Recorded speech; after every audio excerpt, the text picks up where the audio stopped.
अगर आप भी चाहते हैं नए नए वीडियो देखने के लिए हमारे निशा म्यूजिक कुंदन जी को सब्सक्राइब करें।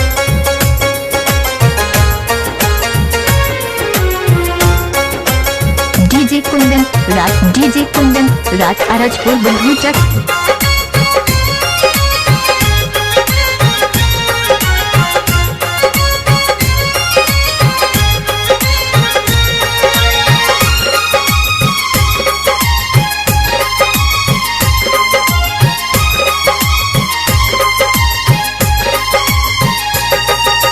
अखिया लड़ल के दिल धड़कल के मिठ मिठ बोल के सपना देखल के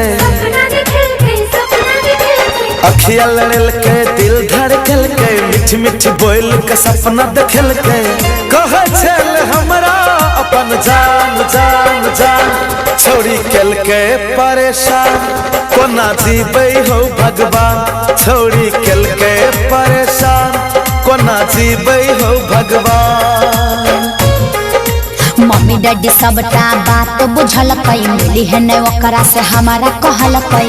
मुश्किल में छई हमर जान जान जान छड़ा करई छई हरान कोना जीबै हो भगवान छड़ा करई छई हरान कोना जीबै हो भगवान।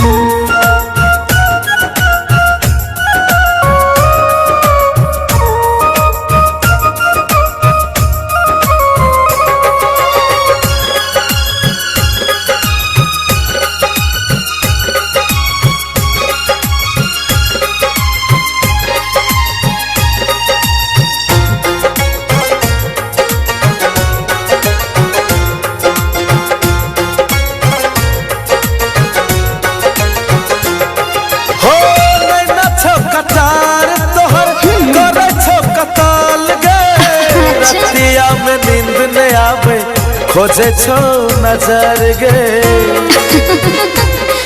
पागल हे रे करै छी तू तंग किया हे छै हमरा डर रे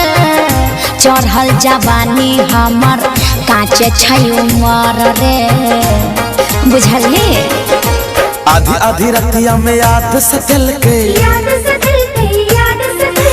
पगली हमरा पागल बनल के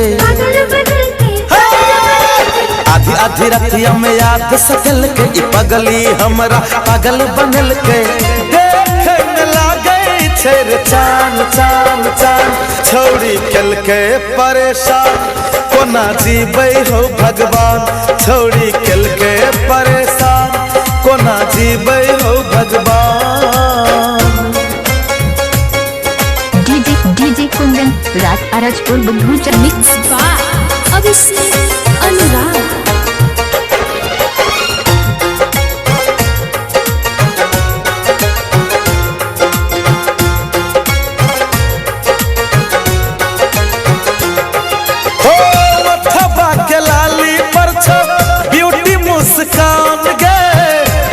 हट फिगर तोहर ले छो हमर जान गे सही में है यो ओठवा के लाली बाली सब कुछ तोरे छौ तोहरे बिना ये राजा मनवा नहीं लागै छौ है यो कसम से गोरे गोरे गाल पे कारी कारी तिल छौ तोरे पर फिदा है के हमरा ई दिल छौ गोरे गोरे गाल पे कारी कारी दिल छौ तोरे पर फिदा है के हमरा ई दिल छौ नहीं नशा चलाबै छी तू बान बान बान छोड़ी कल के परेशान